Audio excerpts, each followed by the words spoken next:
Magandang araw sa inyo mga kaibigan. Itong ating almusalita sa araw na ito. Ang ebanghelyo natin ay Matthew 24:42-51. Sabi ni Jesus, "Stay awake.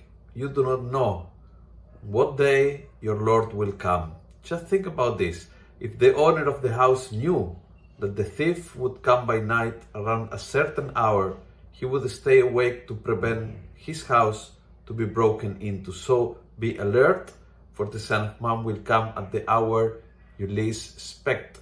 So, dalawang bagay ang gusto dito sa talinghaga na sinabi ng Panginoon. Number one is,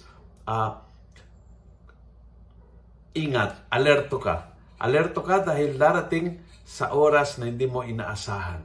So, usually, kumbaga, huwag mo ibaba yung guard. Huwag mong hayaan na, well, total, wala namang mangyayari. Yung attitude na yan, na sige, saka lang, ayusin ko ito. Total, matagal pa bago makasakit. Matagal pa bago ito maging isang crisis. O maliit na problema naman yan. Hindi naman masisira ang aming pagsasama. O hindi naman babagsak ang negosyo. O hindi naman masisira ang ministry dahil sa maliit na problema niyan. Ingat, kasi hindi mo inaasahan kung kailang sasabog bigla. Kung kailan biglang darating ang hindi mo inaasahan. So, yun po yung first, no? Be very careful. Be very careful dahil yung matinding mangyari ay maaaring mangyari sa oras na hindi mo inaasahan. At ang Panginoon ay darating na hindi mo ring inaasahan. At yun ay pangalawa na napaka-special na sinabi ni Jesus.